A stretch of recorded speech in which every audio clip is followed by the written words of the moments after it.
Bonjour tout le monde et bienvenue à une balado-diffusion du bulletin GP. Mon nom est Abdoussal et je vous accueille à l'émission d'après-course du Grand Prix du Japon 2025. Pour revenir sur ce Grand Prix qui ne passera pas à l'histoire, j'accueille avec moi François Carignan. Salut François. Salut Abdou, comment ça va? Comment a été ta nuit? Correct. Et juste pour la petite histoire, il est 9h38, c'est la deuxième prise, mais je me suis couché vers 3 heures. Fait que j'ai au moins 6h15 de sommeil. Et on voit que, pour ceux qui ne voient pas, Abdou est en train de se frotter les yeux, donc, tout comme moi, en train de se réveiller, là. Exactement. Donc, victoire de Max Verstappen, la 64e de sa carrière et la première de la saison devant Lando Norris et Oscar Piastri sur McLaren. Charles Leclerc, Ferrari, 4e. George Russell et Andrea Kimi Antonelli, 5e et 6e. Lewis Hamilton sur l'autre Ferrari, 7e. Isaac Hadjar, qui obtient ses premiers points en Formule 1, 8e. Alex Albon, encore des points pour lui chez Williams, 9e et 10e. Oliver Behrman sur la Haas. Et étonnamment, il n'y a eu aucun abandon dans ce Grand Prix qui, je rappelle, ne passera pas à l'histoire. Alors François, passons au vif du sujet. Max Verstappen a été complètement dominant, impérial au Japon. Ouais, la performance du jour, là, puis pour un peu suivre ton programme habituel, définitivement, il a jamais vraiment été... tu sais, je veux dire, Lando Norris a toujours été en manque quelques secondes de lui, mais il n'a jamais vraiment été inquiété. Il n'a jamais fait d'erreur qui a permis à Norris de se rapprocher. Puis à chaque fois que Norris gagnait une demi-seconde, un quart ou une demi-seconde pour s'approcher, dans l'épingle et dans le deuxième secteur, là, il perdait tout le temps un petit peu de temps, faisant en sorte que il arrivait jamais à la pit lane, là, si on veut, là, à 130R, fin du troisième secteur, etc. Il arrivait jamais avec vraiment un bon élan pour attaquer.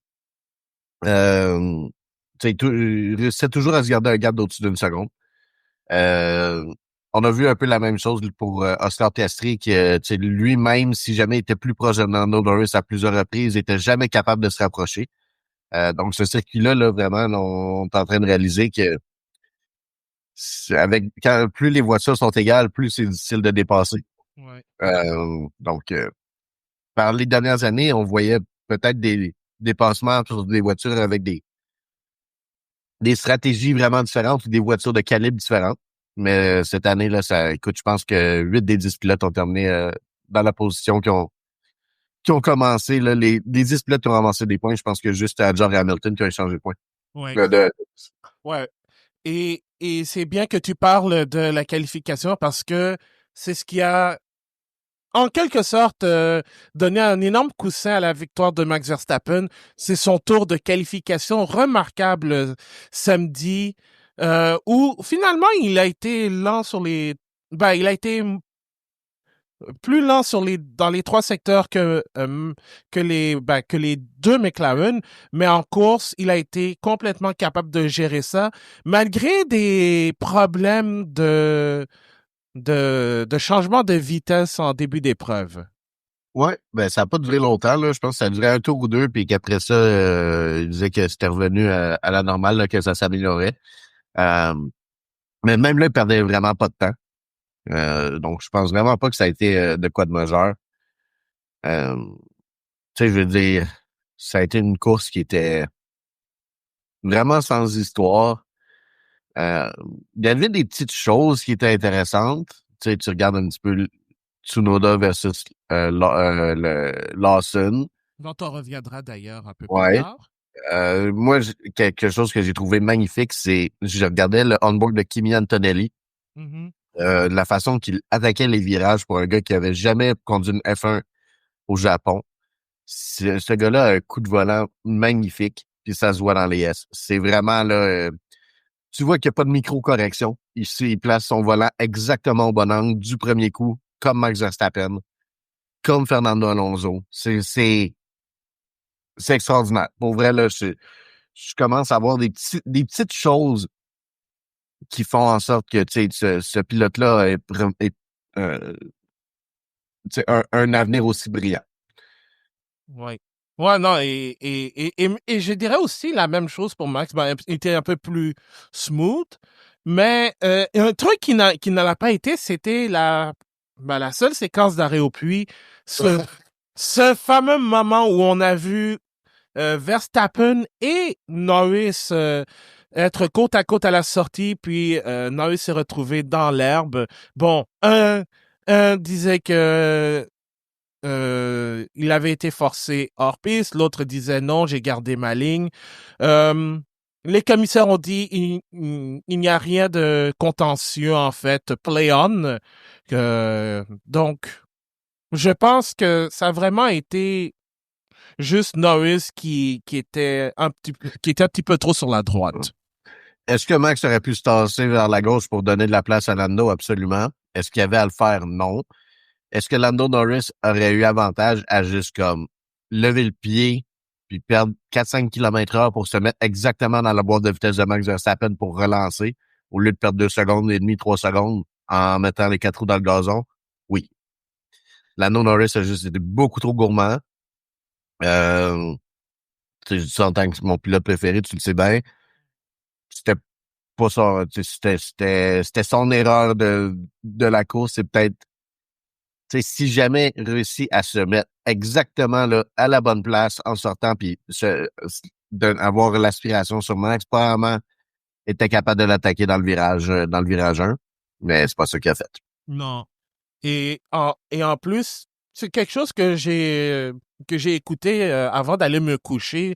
Il y a Christian Horner dans l'après-course officielle de la Formule 1 que vous pouvez regarder sur YouTube ou sur F1 TV.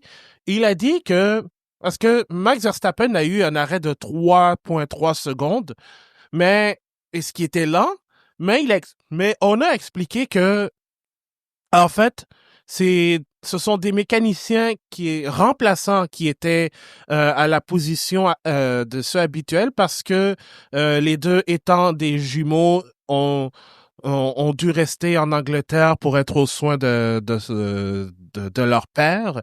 Donc évidemment, chacun a sa façon de travailler. Donc c'est peut-être ça aussi qui a fait en sorte que l'arrêt était un peu plus long que d'habitude, sachant qu'on sait que Red Bull et les arrêts au puits, c'est comme du couteau dans le beurre.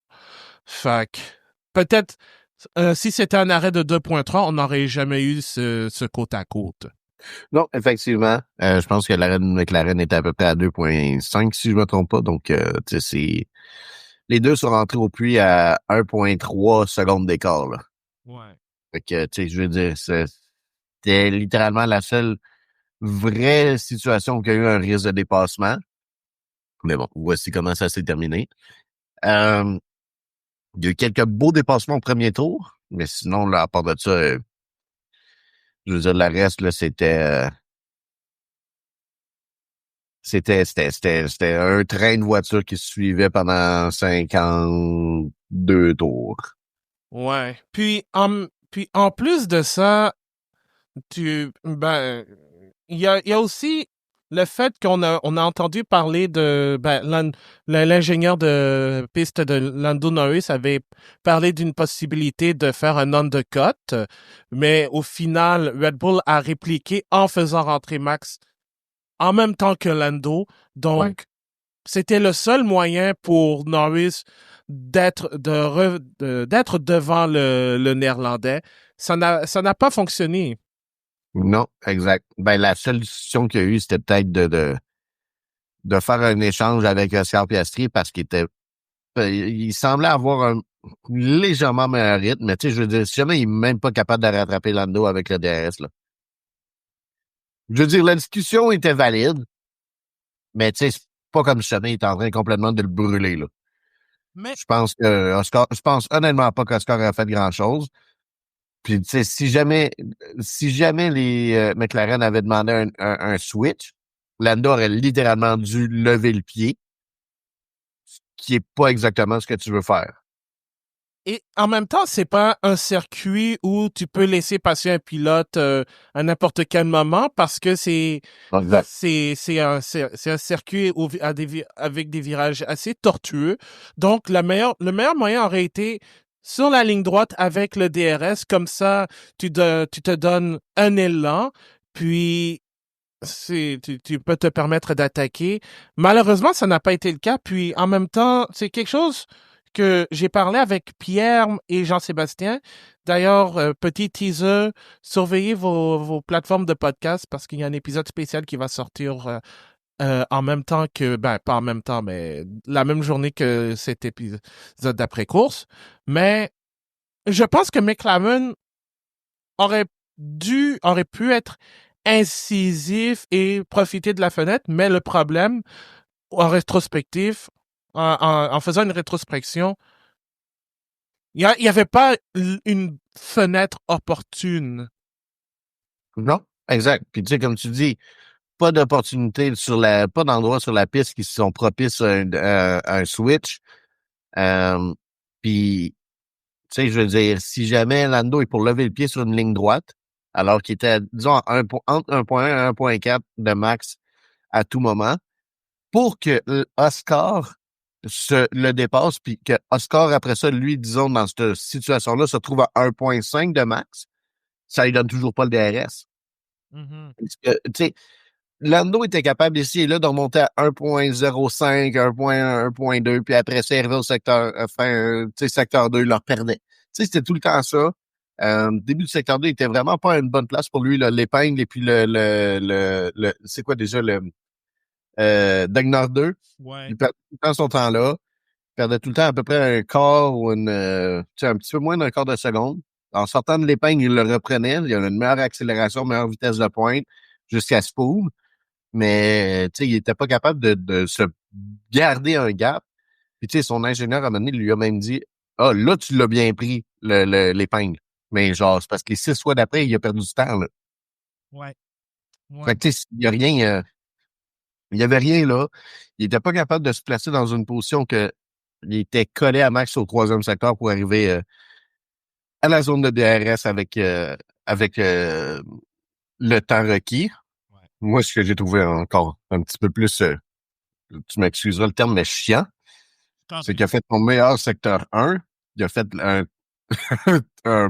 un secteur 1 mauve-violet par 0.2 secondes. Son meilleur secteur 1 de la course et de loin Mhm. au tout dernier tour, alors que c'était complètement terminé. Ah, il y avait plus rien à faire, c'est vrai. Puis aussi à la fin, Norris qui bloque les roues, qui court-circuite la chicane aussi. Mais il y avait rien à faire là-dessus. Il faut tout de même, malgré tout, donner le chapeau à Max qui a été Absolument. Je veux dire, le gars sans n'a pas faute. fait d'erreur. Puis son tour de qualif est extraordinaire. Tout le contraire de son ancien coéquipier. Et son nouveau coéquipier aussi. Ouais, et justement, ben on va en parler parce que ça a été le sujet de discussion entre les Grands Prix de Chine et de Japon. Ben c'est ce changement de pilote entre Red Bull et Racing Bulls. Liam Lawson qui retourne chez Racing Bulls et Yuki Tsunoda qui passe chez Red Bull. Alors Tsunoda a été celui qui s'est le mieux classé avec une 12e place et Lawson termine 17e. Euh, Déjà en partant, on va dire Tsunoda a fait beaucoup mieux que Lawson dans les deux courses. Certes, ce ne sont pas beaucoup de points, mais en fait, c'est zéro tout simplement. Mais quand même dans la manière qu'il a conduit, je pense que Tsunoda s'en est s'en est mieux tiré que Lawson. Évidemment, il y a l'expérience derrière et le fait que Tsunoda, ben, comme Lawson en fait, connaît le circuit de Suzuka comme le fond de leur poche. Ouais. Mais ça Mais n'a pas paru. ça n'a pas paru. Euh, mais lors des essais, je pense on avait créé un certain espoir quand on voyait Oui. Tsunoda proche de Verstappen en termes de temps. Mais encore une fois, les essais et les qualifications, ce sont deux choses. Et la course, ce sont tous des trucs très différents. Je pense que c'est la première fois de la saison que la deuxième voiture Red Bull terminait dans le top 10 dans n'importe quelle séance d'essai libre. C'est, Ouais. tu sais, tu regardes ça, là.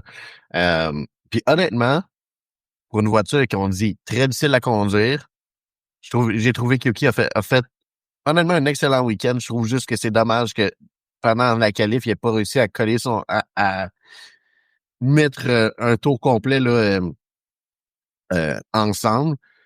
Euh, je pense honnêtement qu'au rythme qu'il avait, aurait très, très bien pu tu sais, si jamais il partait là, disons dans le haut de la deuxième moitié, aurait peut-être pu aller chercher des points.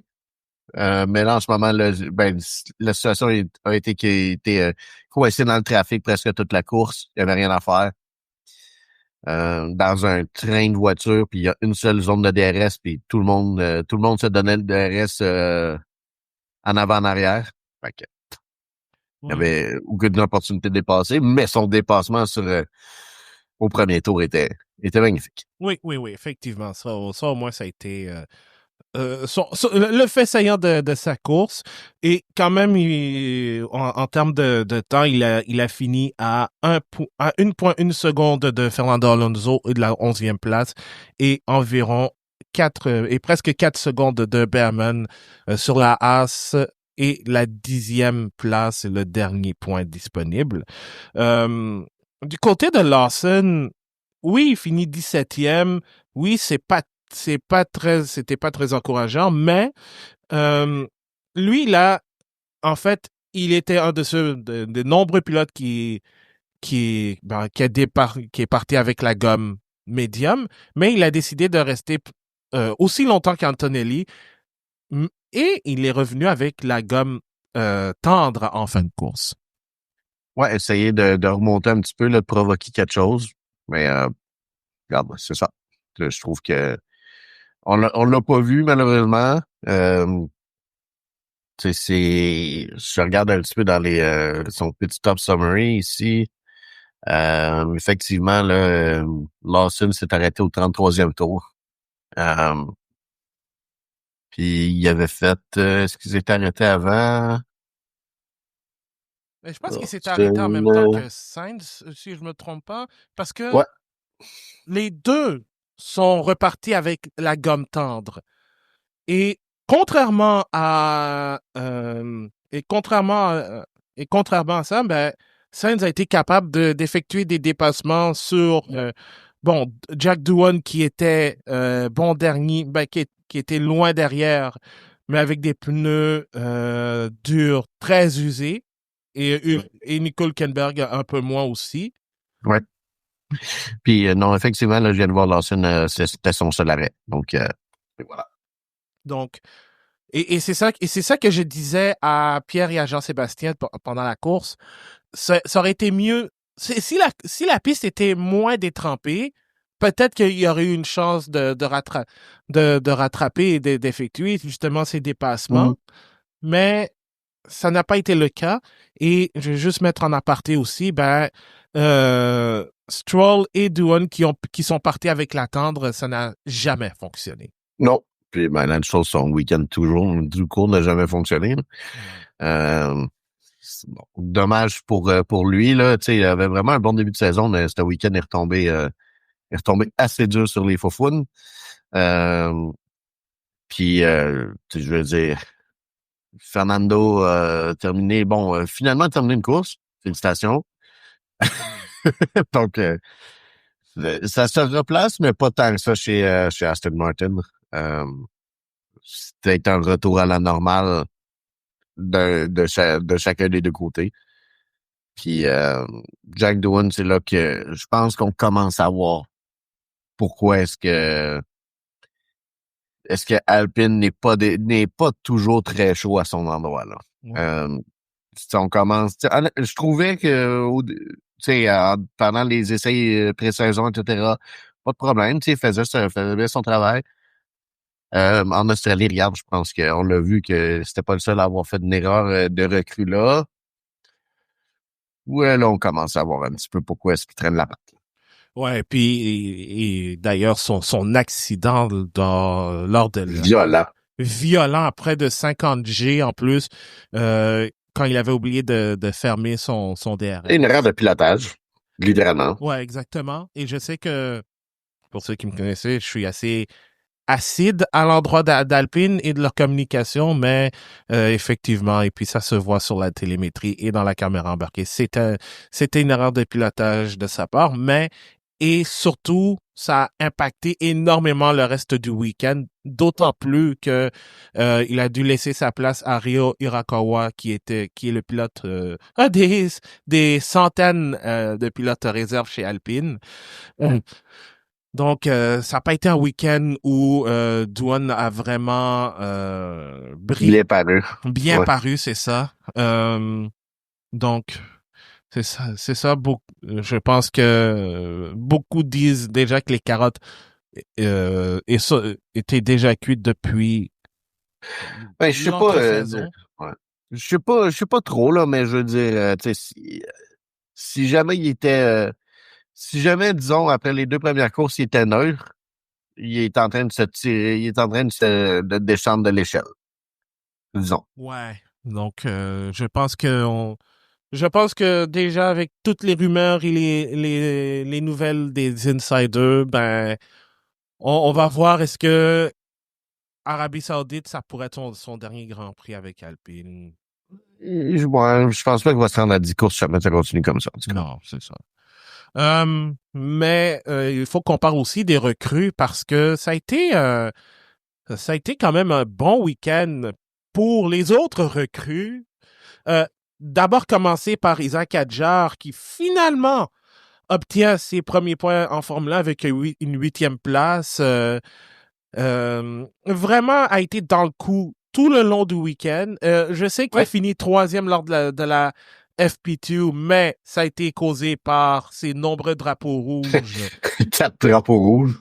Donc, c'est sûr que ce n'était pas si représentatif. Une chose est sûre, c'est que Hadjar était vraiment dans le coup, malgré des problèmes de ceinture de sécurité au niveau des attaches, en fait. Je pense que c'était trop serré pour lui, mais il a réussi à se rendre dans le top 10 en qualification. En course, oui, il a perdu une place, mais c'était aux dépens de son idole Lewis Hamilton. Donc, en gros, il n'a jamais été inquiété, le jeune Français. Non, exact. Je commence un peu à réentendre le personnage vocal et émotif qu'on a connu en F2. Oui. Je trouvais que pendant les qualifs, c'était tu le savais à peu près, tu pouvais à peu près te mettre dans sa position là, en l'entendant se plaindre à la radio. Ouais.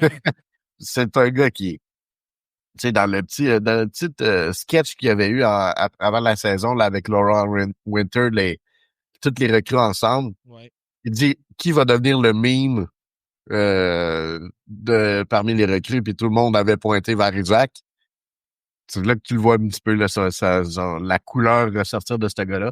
Je l'aime bien, honnêtement. Je trouve que, bon, son départ en Australie aurait pu être catastrophique puis carrément briser son momentum, mais il a vraiment bien rebondi.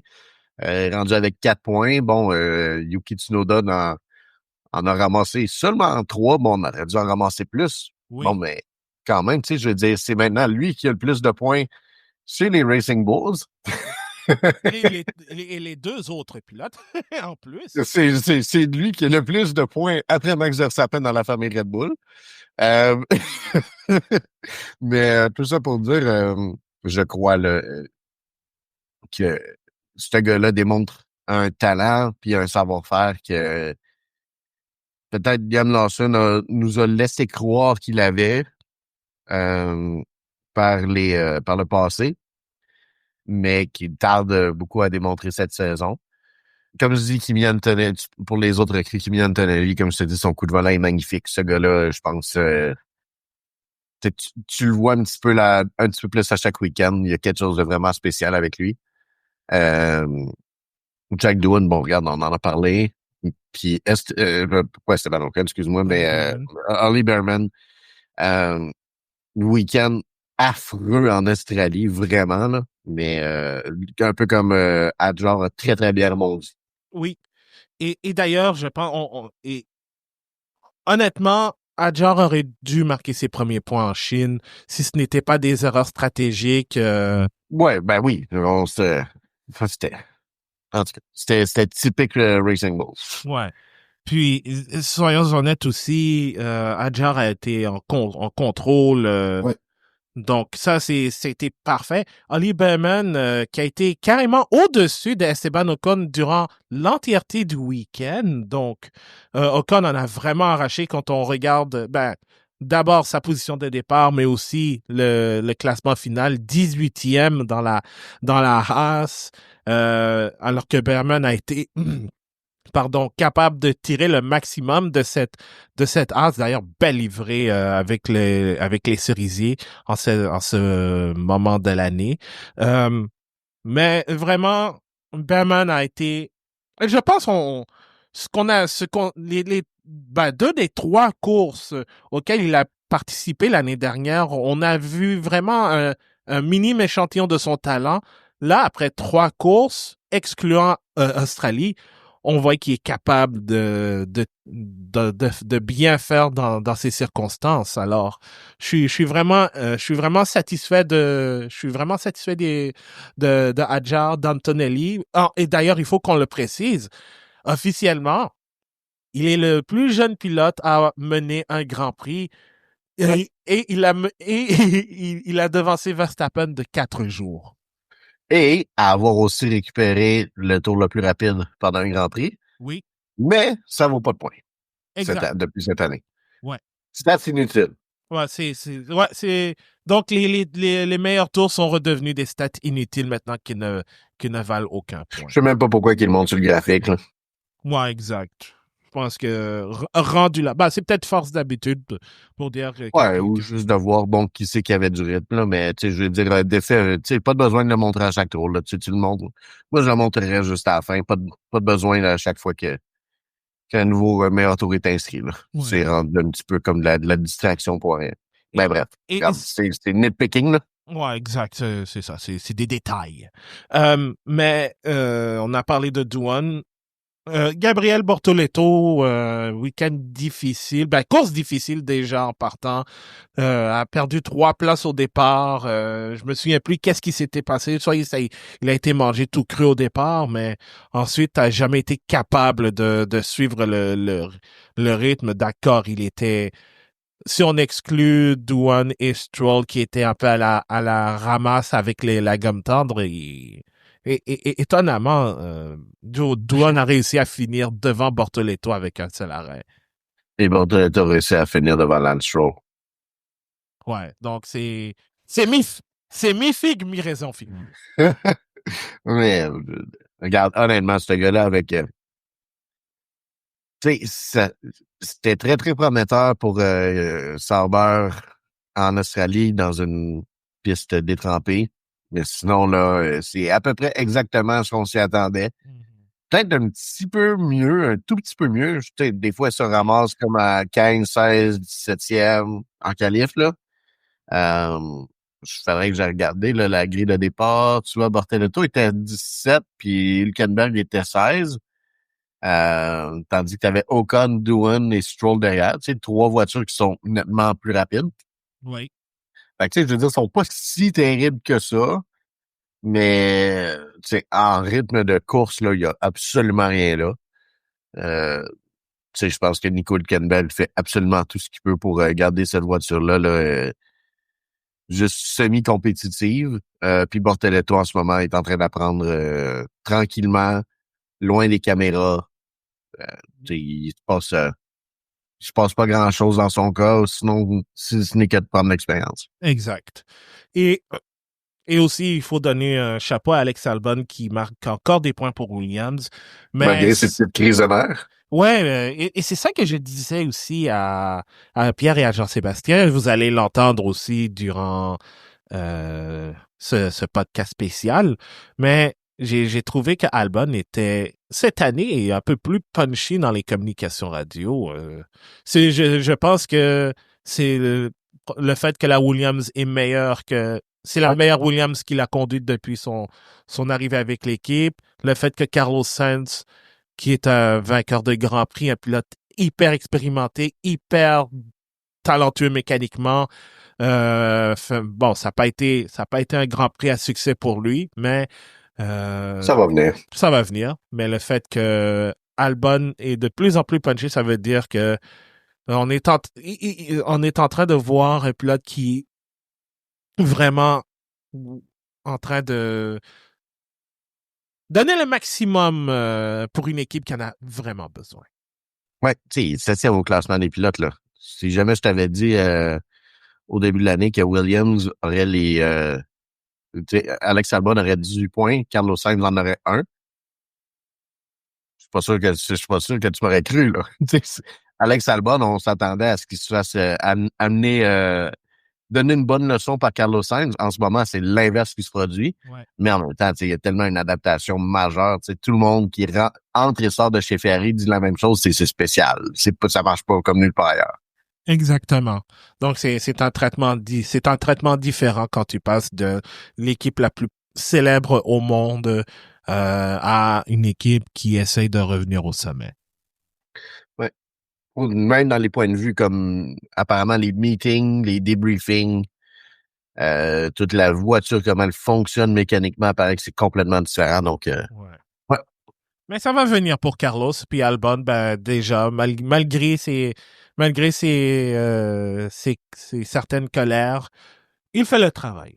Donc, je vais vous donner le classement des pilotes après ce Grand Prix du Japon. Donc, Lando Norris reste en tête du classement avec 62 points.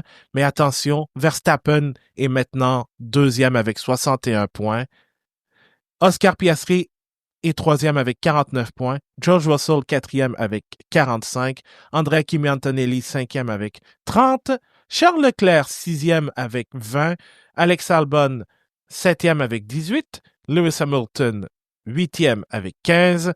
Et neuvième et dixième, c'est Esteban Ocon et Lance Stroll avec 10 points respectivement. Et au championnat des constructeurs, McLaren est toujours en tête avec 111 points. Mercedes est deuxième avec 75. Techniquement, Max Verstappen est troisième avec 61 points. Encore un gars qui fait tout pour l'écurie, hein? Ça n'a rien changé. Checo doit regarder ça de chez lui et dire plus ça change, plus c'est pareil. Exact. Ferrari est quatrième avec 35 points, mais aurait dû en avoir plus n'eût été de la disqualification en Chine. Williams est cinquième avec 19 points. Haas est sixième avec 15 points. Lance Stroll est septième avec 10 points. Racing Bulls est huitième avec 7 points. Sauber ou Nico Hülkenberg est neuvième avec 6 points. Et Alpine n'a toujours pas de points après 3 courses. Alors, c'est ce qui complète cet épisode d'après-course du Grand Prix du Japon. Donc, vraiment pas un classique. Notre prochain rendez-vous d'après-course, ce sera la semaine prochaine, le Grand Prix de Bahreïn. Donc, exceptionnellement, cet épisode sera disponible lundi ou mardi, tout dépendamment, en fait, du moment où on va l'enregistrer. Mais cet épisode d'après-course ne sera pas disponible dimanche au cours de la journée. Et en plus, il y aura l'après-course du Grand Prix d'Arabie Saoudite parce qu'on est dans le programme triple. Alors, notre prochain épisode de podcast, ce sera cette semaine avec un quiz. Et je vous le dis tout de suite, ce sera aussi disponible en format vidéo sur YouTube. Donc, j'ai du travail à faire cette fin de semaine. Et on est disponible sur toutes vos plateformes de podcast préférées, Spotify, Google Podcast, même sur YouTube. On est aussi sur Facebook, Blue Sky, Threads et Instagram @lebulletin_gp. Et évidemment, on vous invite à rejoindre le groupe Facebook La Monoplace pour discuter de Formule 1. François, merci beaucoup d'avoir été là. Ça fait plaisir, Abdou. Je sais pas qu'est-ce qui m'attend, mais en voyant ton visage, mais j'ai hâte de voir après. Alors, puis n'oubliez pas, il y aura un épisode spécial où justement avec Pierre et Jean-Sébastien, on a parlé de tout et de rien sur la Formule 1 pendant le Grand Prix du Japon. Donc, on vous invite à écouter ça dès maintenant. Alors, mon nom est Abdoussal. On continue toujours de rouler avec le bulletin GP et on se retrouve pour un prochain épisode. Salut tout le monde!